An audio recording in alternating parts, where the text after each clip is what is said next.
You're listening to Heartbeat Radio. I'm your host, Cindi Bright. Heartbeat Radio is a conversation aimed to take the pulse of corporate America. Opportunities for people of color, we're getting lost in the shuffle of change. I'm that provocateur of change. The hearts of corporate America are addressed. Access and opportunities will be accelerated for all people. Through Heartbeat Radio, you will gain a deeper understanding of what is necessary for change.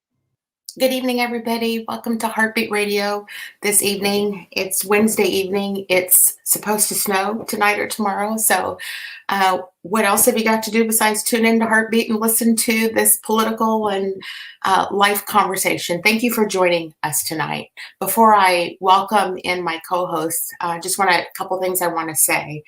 It was on my heart this week that I needed to talk more about unity and the divisiveness that is going on in our country, as I am wrestling myself every single day with a heart that is torn apart with the things that I continue to see on the news, the comments that I continue to see on Facebook, and kind of doing my own internal work around what is it I need to do to help make things better around me, and how do I help elevate and try to move things forward for the brown and black community. And what's on my heart about this is that we do have to continue to have incredibly difficult and uncomfortable conversations. I'll be sharing more with you about some conversations this week that I've had with people, but we do need to start to embrace this at a deeper level, because we can't live like this. And so lots that is necessary for change. Let me introduce and my co-host, Joy Stanford, back to join me again tonight. Hey, Joy. You and I just walk step in step, sister.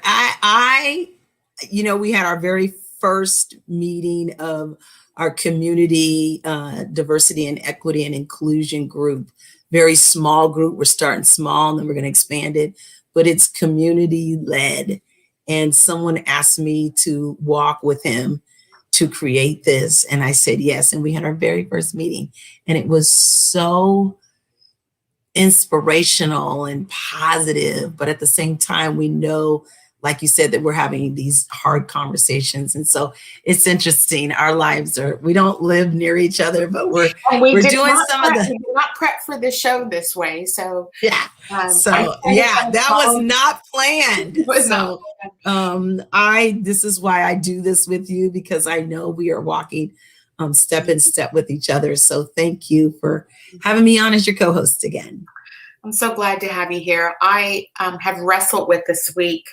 I'm going to give a shout out to somebody, because I want to tell you about my own internal work that I've been working on in hopes that other people will do this walk with me and with you on what does this all mean for us. With the caveat, and I'm going to say with an asterisk, that I'm doing this work for myself because I need to heal and help heal people around me. This is not my problem. What is happening in America is not the Black community's problem to solve. It is the white community's problem to solve. However, to help me, I have to figure out, there's not a day that goes by. I've asked my producer to show a few of the highlights tonight of the things that have upset me so deeply this week. Daniel, do you want to show the first clip of Beth. Oh gosh, yes.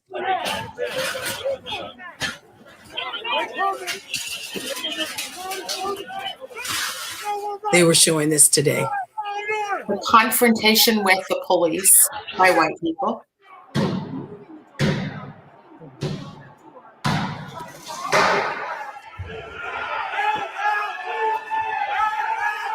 That was one of the things that is so upsetting. I know we see it on the news, but I think that it's such a powerful vision to see what is happening when white folks confront police versus when Black people confront police. And so, you know, this past week, there have been so many people reaching out to me about a myriad of things. My white friends who are sharing with me the experiences that they are having about these issues, the white people who are stepping into this conversation and into this truth. And it's been fascinating to listen to what's on many of their hearts. Let me say that, I want to give a shout out to my friend, Gabriel Grant. Gabriel's been on my show before. He is one of the 3 white men that came on and had a white male conversation with me about these issues. And he wrote a book. I'm just going to show this to you. You can see it. I've got the kind of the bright light, but it's called Breaking Through the Gridlock. And, I knew he wrote this. And so I decided to order it and sit down and process a lot of what he said in it, because with the caveat, and I'm going to explain more about why I keep saying with the caveat, he is doing phenomenal work in this space. He is having conversations with white folks. His book was written before all of this movement and before Trump was in office, but he is one of the co-founders of the Byron Fellowship Program, and he has been having these conversations. And I was trying to figure out for myself, how do I don't want to say that I'm stuck. I'm exhausted is the word. There's the word. Yes. I'm trying to have conversations with folks that won't hear and won't listen. But it was just interesting for me to read his book. I highly recommend it to people because I think that he's very aligned, or his values and my values are aligned. And he talks a lot about how people whose values are aligned can have these sorts of conversations. Now, again, my caveat is that, I did this for myself because I'm not too old to grow. And I think everybody needs to be able to grow in the spaces that they are. And let me say another thing. I was recently, from a white male, pitched a book, handed a book in the middle of a conversation because he didn't want to hear what I had to say. And his motive was to, oh, great, found that and showed that. Thank you for doing that. It's a great book. But the conversation that someone else attempted to have with me felt to me like it was a way to dismiss what I had to say, and I would just say, with the risk of sounding flippant, it was what I call typical white people behavior, which is to shut us up and silence us and look for a way to discredit and not believe the things that we're saying. So I'm giving that caveat because there is a difference between, educating ourselves on ways that if you feel like you want to do better, like I feel like I need to do better in some things, but so do you, and I'm saying you rhetorically to people listening. Yes. So do you. And so this is not a one-sided deal. And the impetus is not on brown and Black America to please the white people and make them comfortable. We're going to talk more about that. But it is simply about, if we're going to move our society forward, and we're going to be the people that God calls us to be, which is love thy neighbor. And we've got to come to center in some way. And I don't know how that's done. I will say to you very openly, I have bandages around my heart. Like, I am mortified by all of the Facebook posts that I see of the dismissiveness of what happened back in DC, the dismissiveness of AOC's fear for her life. Have you seen some of that stuff too? Absolutely. Have you picked up or seen a lot of those comments too? I have, and it just goes back to the fact that I had to take people off my social media, that I don't want to hear your rhetoric, because I don't feel like it's coming from a place of love. If it's coming from a place of, I don't know, I want to learn more, then yes, let's engage in conversation. But if it's coming from this place of what I consider Trumpyism rhetoric, I can't hear that. Oh, he's got the tape of her. Oh, let's hear the volume of it. Wednesday was an extremely traumatizing event. And it is not an exaggeration to say that many, many members of the House were nearly assassinated. It's just not an exaggeration to say that at all. We were very lucky. I had a pretty traumatizing event happen to me. And I do not know if I can even disclose the full details of that event due to security concerns, but I can tell you that I had a very close encounter where I thought I was going to die. I myself did what I saw going to that extraction point, because there were QAnon and white supremacist sympathizers and frankly white supremacist members of Congress in that extraction point. What I saw, let me tell you what I saw on Facebook about that. I actually saw a Bellevue High School teacher post an article dismissing and saying that all of that was exaggerated. And when I looked at her speaking the insurrection, and there's other clips. Daniel, you want to show the second part of the insurrection clip?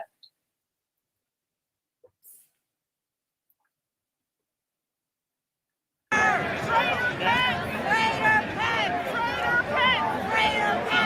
your Constitution! Defend your liberty! Defend your Constitution!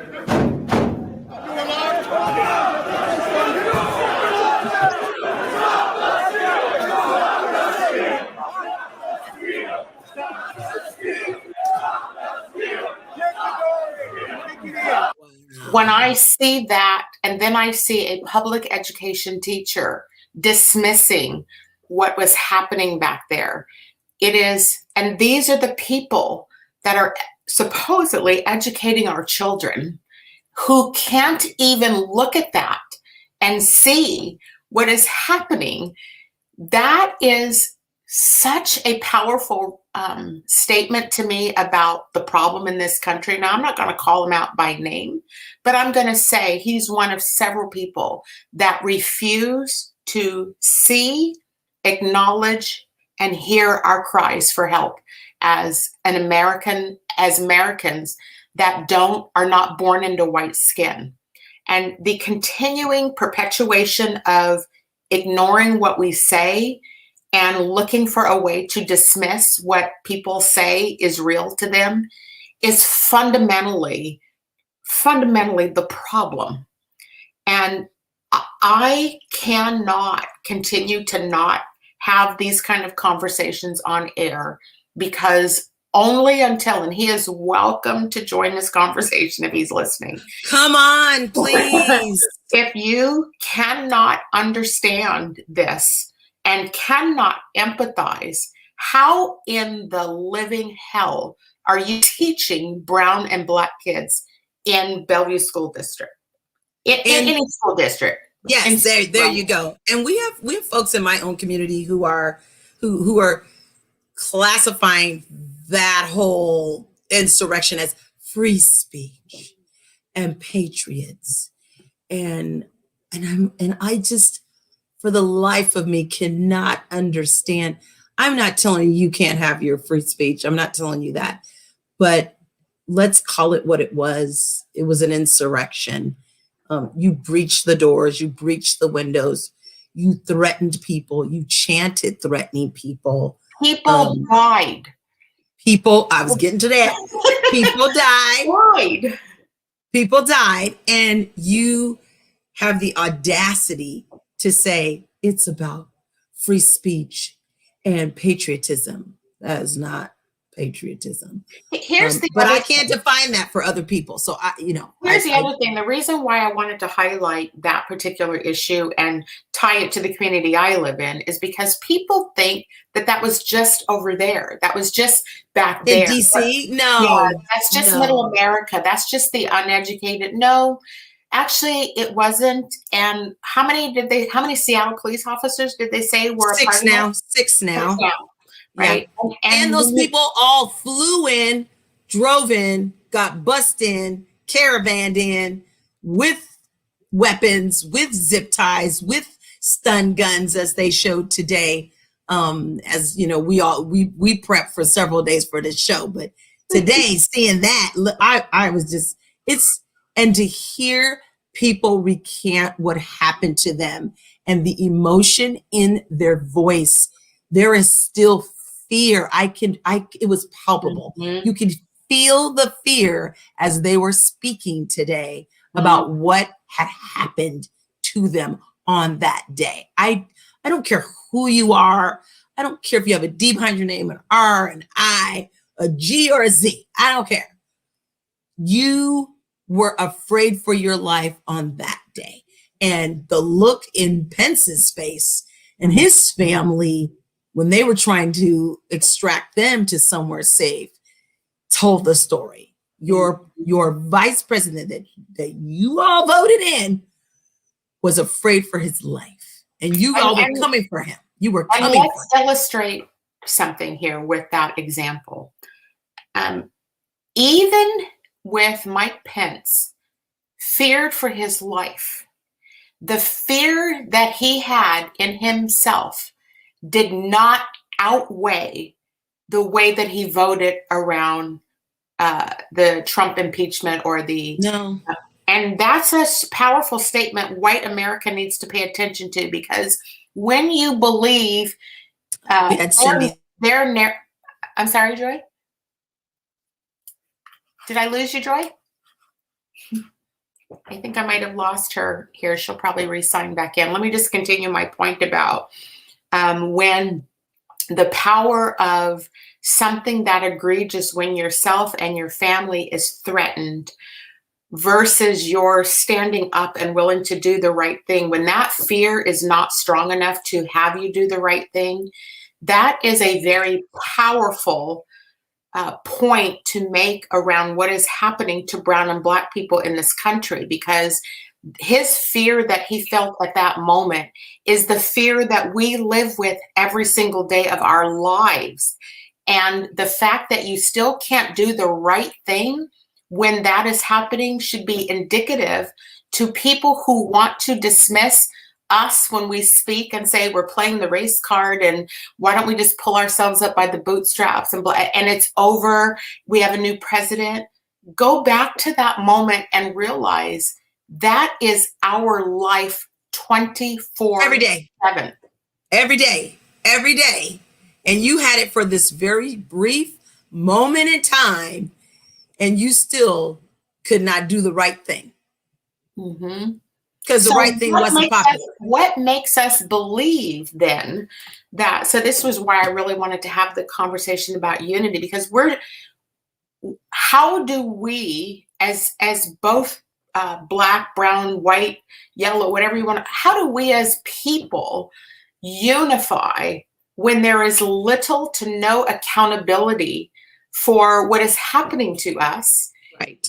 How do we do that? And what happens as, like I said, I have bandages or tape around my heart. And if I start to let a little bit of space towards love and helping other people, then if you're not even held accountable for this, how do we do this? Right? Like exactly. Right? That's the struggle I have. And so that's why I kind of put, I've been trying to do my own work about, my own internal work about how do I navigate through all of this, because I'm not my own business work is fighting in these spaces of what we need to do to rectify the wrongs that have been done to us. And that is just in the infancy stages of righting wrongs for Brown and Black people. And I was on another community call last week. I think it was it was 2 days before our last show, and it was a Monday. It was last Monday, and we were talking about reparations, which is a touchy subject. And it was on a community call with a lot of people who, I'm gonna say, I don't know if they all, but I think the majority of folks, 90% of the folks on the call had the same like-minded ideas and empathy and compassion. However, there's always one or two. And the leader of the conversation was talking about how we've acknowledged the Asian American atrocities. We've acknowledged the Jewish atrocities. We've acknowledged some Native Americans, but there have been reparations for the Asians, I believe for the Latins. I'm not sure. Someone tell me if I'm wrong there, but there hasn't been. And I said, what about the acknowledgement? First needs to be the acknowledgement of the 450 years that we have had to deal with Black and brown folks on our backs, all the atrocities that have happened to us and continue to happen to us with Black people getting killed in the streets every day, every single day. Mm-hmm. So first there's that acknowledgement. And so someone did speak up, and it wasn't, I wasn't sure where she was going with it, but she says like, well, not every African-American is from here or has been here. So should we give reparations to those people? We're all like, what did she say? Where are you going with this? Because we weren't understanding. But my point is, first of all, you got to acknowledge what has happened. And why is it someone acknowledging that we live in two different Americas? Because my America, your America is different from said Karen and Craig, who continue to be, Wendy Water Girl when folks are selling water, and Barbecue Betty when folks are barbecuing, and hello, bird watching Betty when folks are bird watching in Central Park. So wait a second. Why all of a sudden are we not? Oh, I love that. Quartzite Karen. Exactly. So why are we not acknowledging first that there is this double standard that is happening right here in our own country? Let us start there at the acknowledgement. And I'm not saying I need every person to step up and acknowledge, but it would be nice if the folks who mattered, who make policy, who make the decisions at the upper levels, understand that, know that, and start making strides to go down the path that is more inclusive of everyone and fair for everyone. Let me say this. Today's only Wednesday, and I've had three of my white girlfriends, have conversations with me this week about they have stepped up and are trying to deal with these issues with some of their peers, I will say, okay? And they are blown away at what is happening to them for speaking up. Oh, is there pushback? Shocking. Well, it's just interesting as all can be, because one of my girlfriends asked me earlier today, she's like, Cindi, have you been catching some of these posts? And she would specifically reference Amanda Gorman's, that many of the white women are saying things like, oh, she's so well-spoken and she's so eloquent and she's so, and so my friend says to me, what do you think about that? And I smiled and I said, she is eloquent and well-spoken, but what do you believe is the intent behind why they're saying that? And she said, I think it's because they don't like the fact that's how they want to be talked to. And they think that the rest of us who don't appease them or speak in the way that they want to, And I said, Amanda Gorman is young. And while we were in our 20s and 30s, we did that too. But I'm heading towards 60 and I'm done with trying to please these folks because they don't hear you anyhow. And they just want to be pleased and made comfortable and kept in their safe zone. And She's not threatening. She's not threatening. Not threatening to them. We're threatened when we speak directly to them. But here's the thing. Again, I'm going to reemphasize, it's not that work. And so I said to my girlfriends, I'm like, welcome to being Black, right? I had another one, she's been doing some stuff and promoting Black women, and she gets this Karen email that says, I saw you're getting these huge traction on your Facebook because you're speaking out on Black women. And why, it was just this whole notion of trying to squash her voice for speaking out for Black women. And she was like, Cindi, what do you think about that? I'm like, welcome to being Black, right?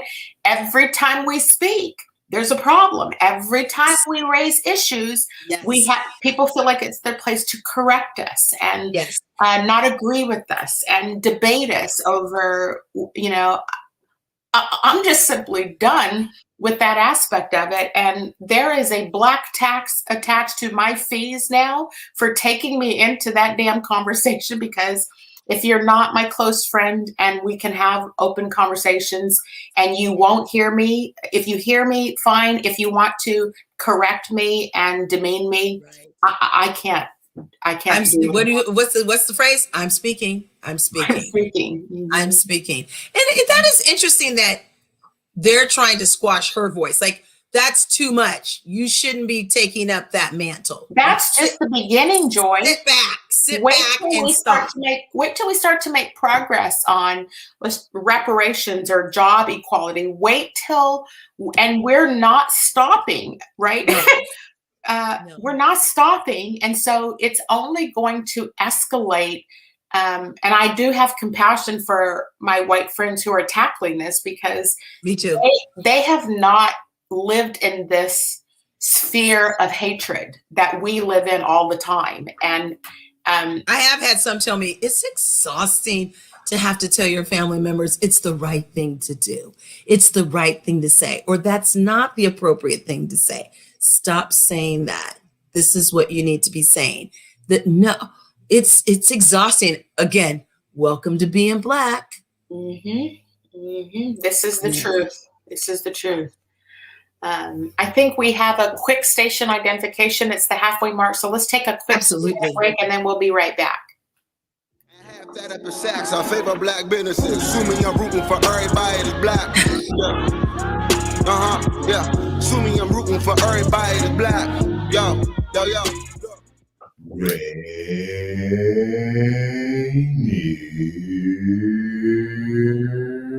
Avenue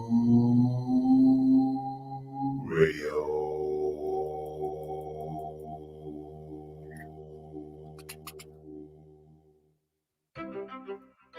How would COVID vaccines work in your body? Here are 3 things to know. Number 1, a vaccine is basically a training session for the immune system. Vaccines teach the immune system to look for the key features of a virus. So when a virus does show up, it's ready to fight it off. Number 2, a vaccine gives your body a plan to recognize the virus.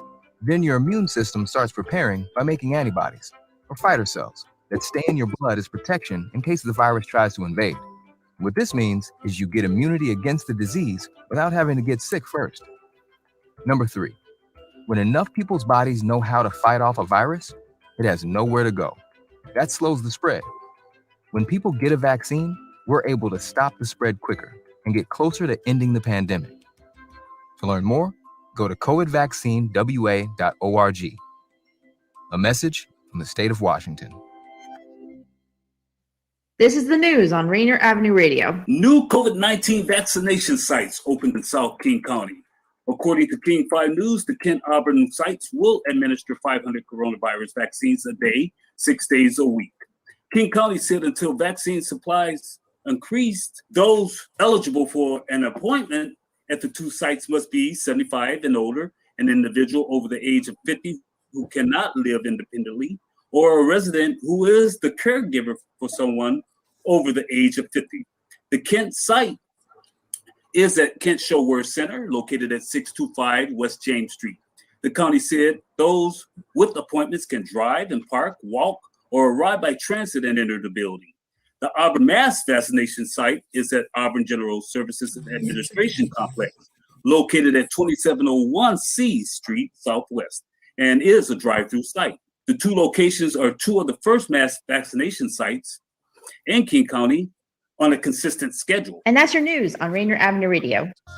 Lock in fresh juice with the newest hip hop and R&B. Every Wednesday night from 9 to 11 p.m. on Rainier Avenue Radio. You know we got the dopest artists rocking with us every single week. With myself, D Money, Taylor Hart, and Pint Size Patron. This is Fresh Juice every Wednesday. It's Trilltopia.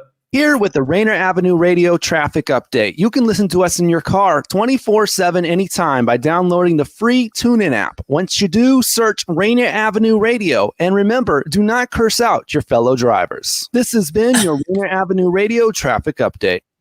That up in Saks, I favor black businesses. Assuming I'm rooting for everybody that's black. Yeah. Yeah. Assuming I'm rooting for everybody that's black. Yo. Welcome back to Heartbeat Radio. I'm your host, Cindi Bright.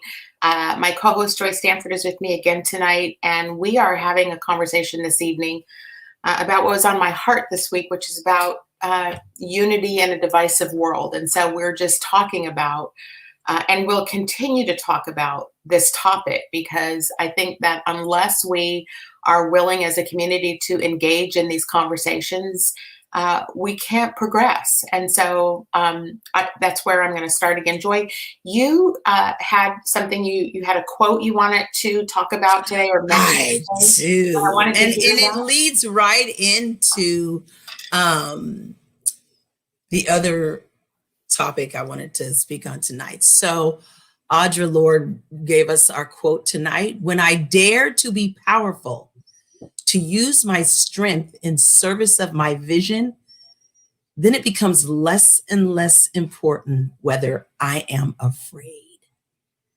Wow. And I loved that.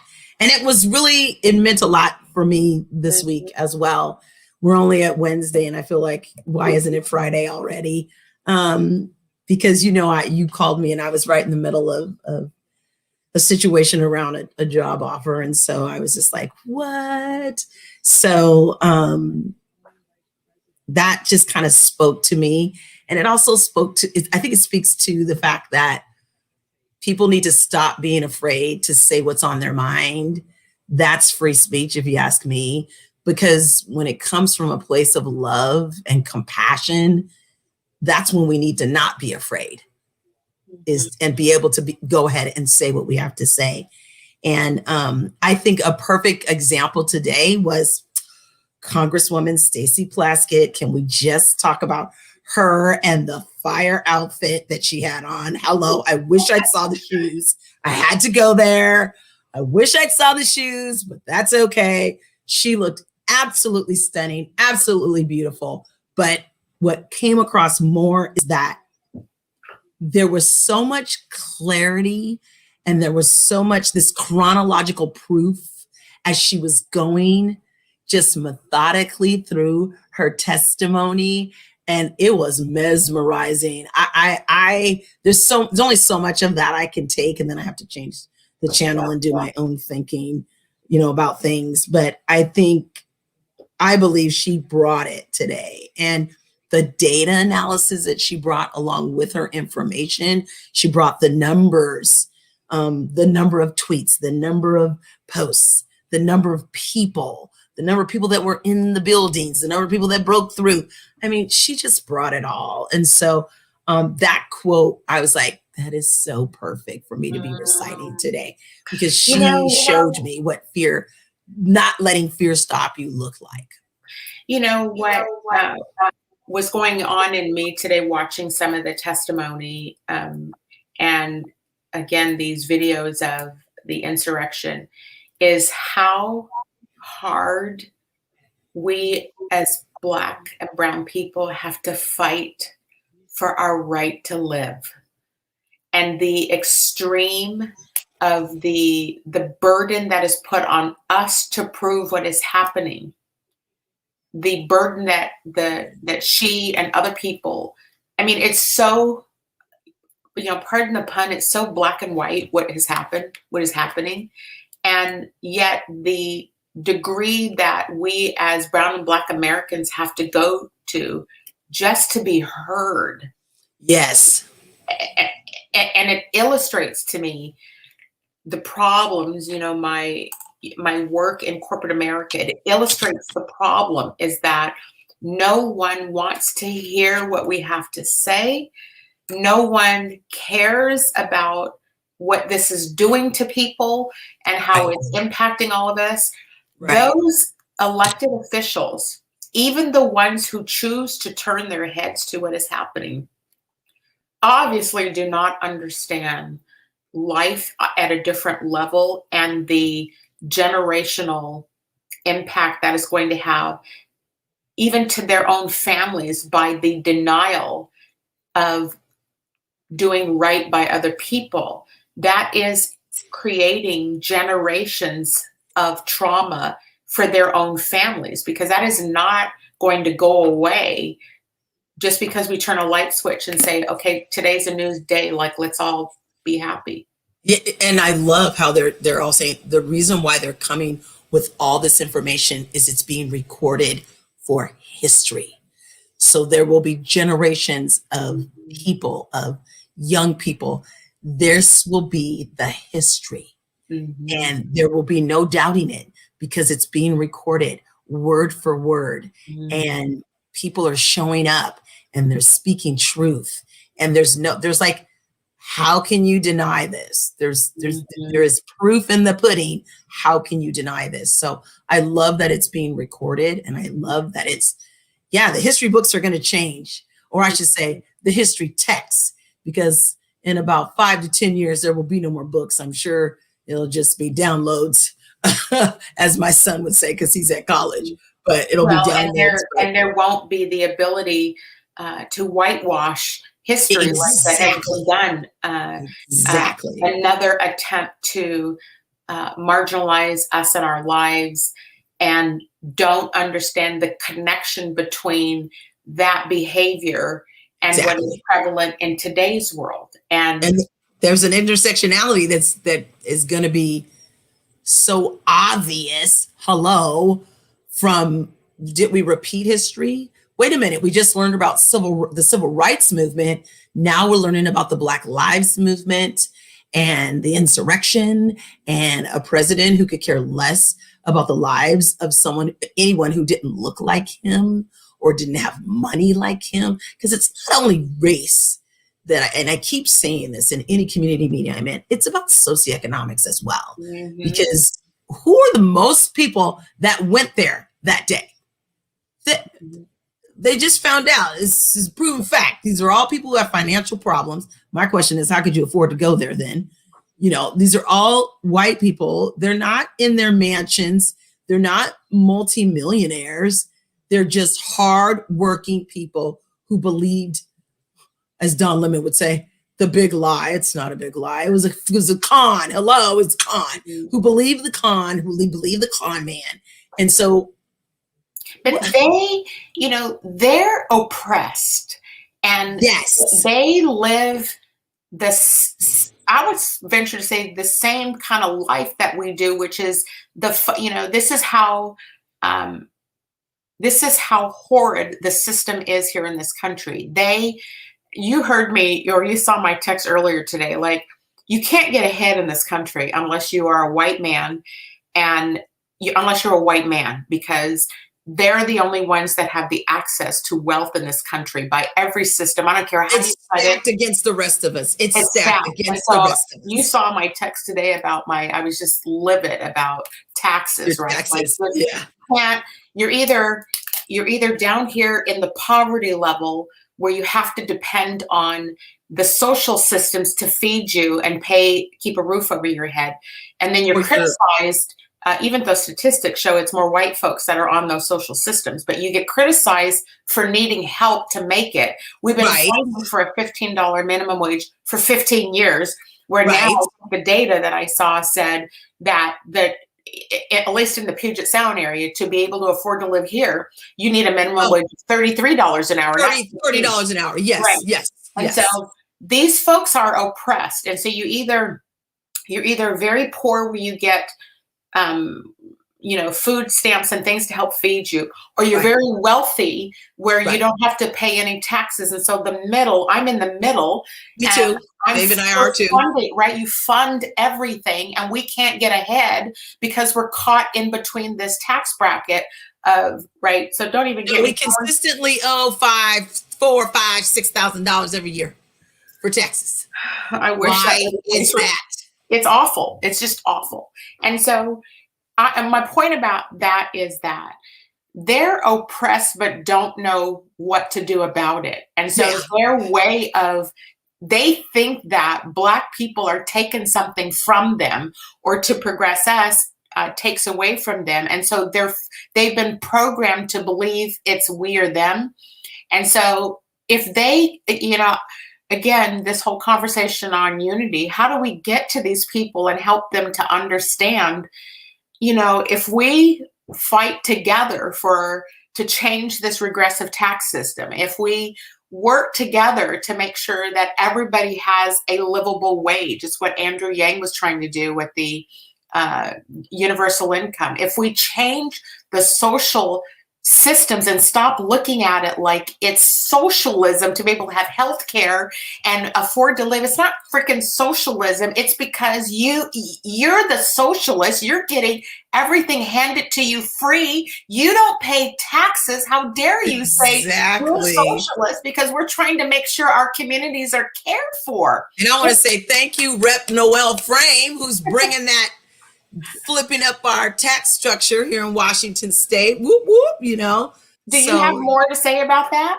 I don't. I just saw a brief post today that there's some action or traction in Olympia around, flipping that on its head and making sure that those at the top are contributing. And we're not asking you to contribute a lot. We're just asking if all of you contributed. The rest of us, it would just be everyone contributing and not just the people in the middle. I disagree. They should contribute a lot because they have a lot, and the contribution that they make should be comparable to the same percentage of taxes that we have to pay on our salaries. And so, absolutely, I would agree with that. And so So when I say a lot, I don't think a lot means that much to them. I've never been a millionaire. Is happening, Joy. A reckoning is happening because yes, it is. Speaking of a reckoning, I'll get to that before the end of the show. A reckoning's happening because we can't sustain this, and to stop even the hatred that we see demonstrated towards us. Something inside of me, I know at least one of my girlfriends would say I'm naive because she's like, Cindi, you're always trying to see the best in people while people screw you over left and right. And she's right about a lot of that, but I'm still going to try to see. I have a son that's like that, so it's okay. But, all right, if we can help these folks who are out there barely able to get by, right? Like that's right. They're barely able to keep roofs over their head. We got to fix that stuff for them, and maybe we have a chance of trying to help dispel the racial hatred that they think we're taking something from them. We're like, I've said it on the show before, this country is so lucky Black people are only fighting for equality and not revenge. Hello? Because if we were, it would be worse. Like now you're talking Civil War, but I digress. Do you think you're right. You're right.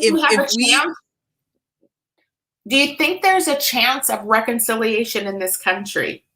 I do. I really do. But I think it starts with the hard conversations. And I think it's the conversations that we need to have in our communities, like the group that we're trying to pull together. And I think that's where it's going to start. It starts with my friends who are white having hard conversations with not only their families, their immediate families, their neighbors, their folks at work, because we have to bring this to the workplace. You know, that's your wheelhouse, Cindy, the corporate America. So we have to have this in the workplace as well. There can't be a double standard for folks in the workplace. And then, you know, that even gets to the question about the wage gap between Blacks and... Let me talk about that a little more, because I was going to share that anyhow. There's definitely going to be more to come, but I'm going to have Daniel throw up that flyer about my reckoning, some work that I'm doing right now that I'm venturing in. Because, you know, for those of you who tune into the show, you know that I am fighting in corporate America to change things for us. And so you can see this flyer. I've partnered with Dr. Asha. She is Pillai. She is out of the University of Miami. She's a Stanford. She's a cancer doctor, and she's a brown woman. And we've been having conversations about, you know, brown and Black people, because we're all dealing with this same issue.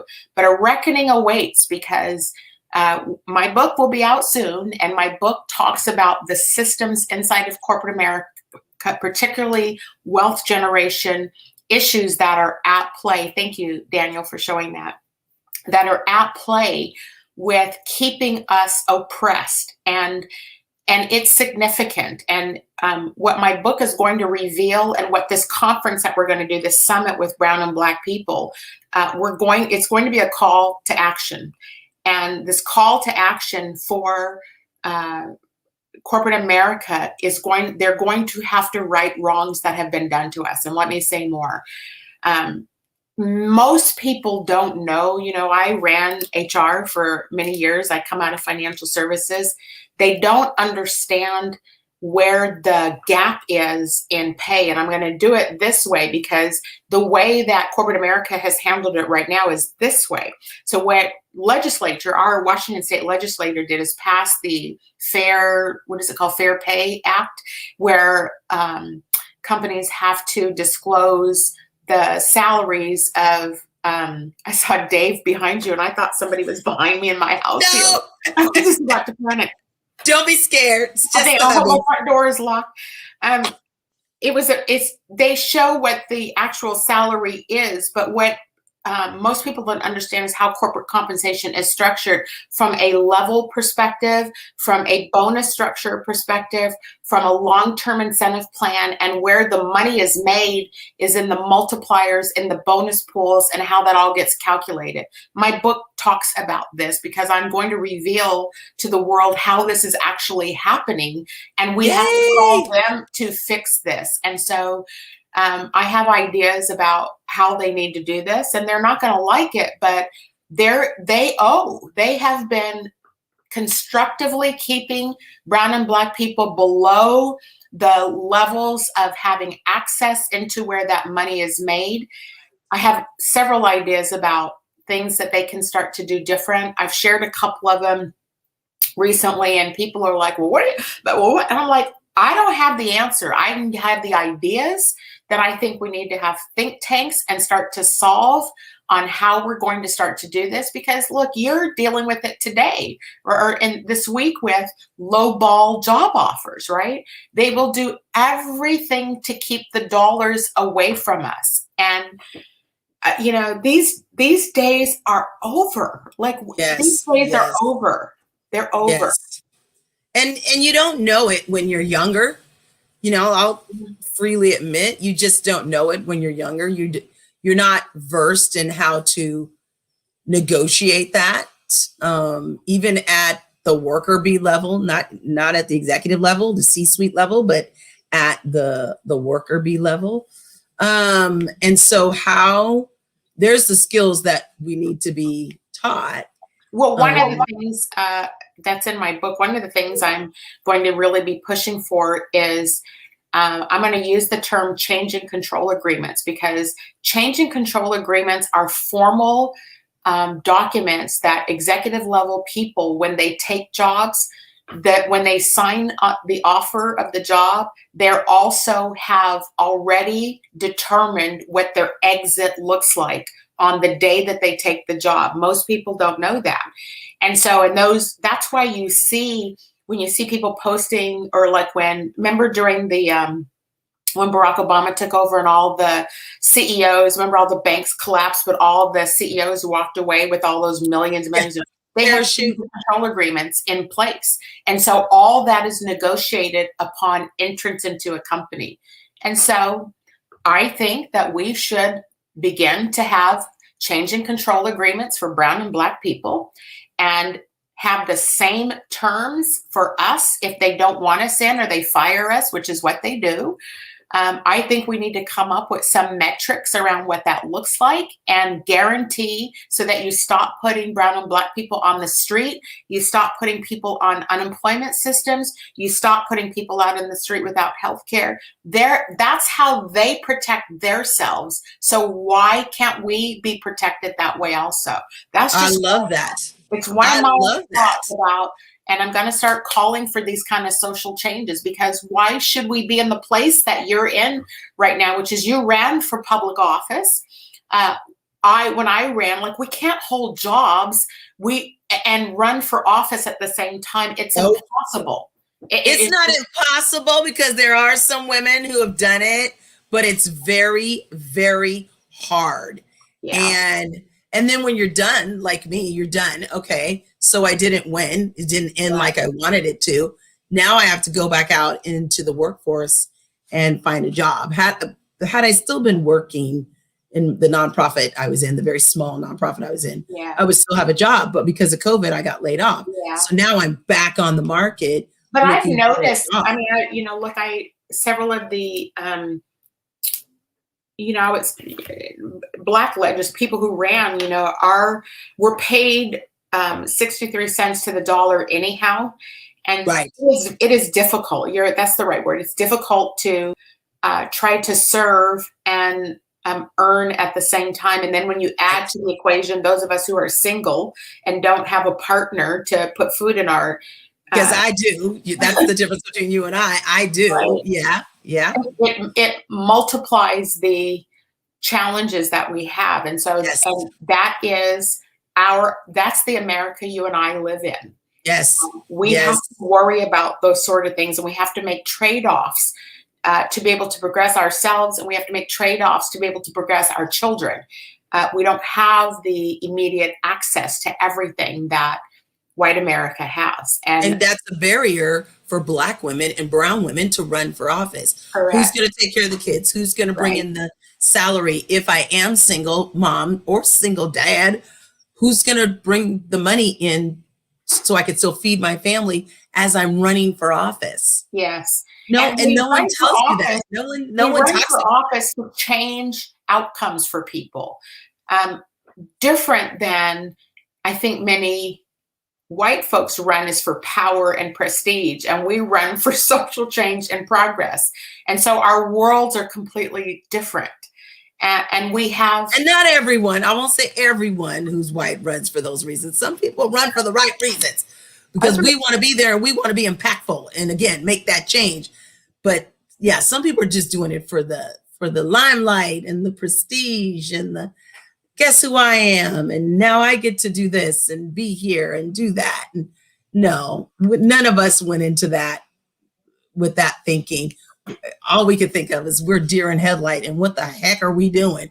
And why are we doing this? And, all of a sudden we're not able to work, and we're not able to, like I said, feed our families or, do anything. So, but it is a huge barrier when you start talking to women, which is why we have all these fabulous different groups around. I saw Minion Moore has a little 6-minute thing on Infinity where she's talking about helping folks, recruiting and helping people run. Emerge Washington, Emerge America, helping folks run, even though they don't give money. But there are, PACs out there that will give money, Opportunity PAC, Persist PAC. I didn't know I missed the meeting last night, by the way. Welcome to the board of Opportunity PAC. Thank you. I was wondering where you were. I was going to text you, but I'm like, oh, she probably already knows. But then I heard you had something else going on. Yeah, I just got confused over multiple.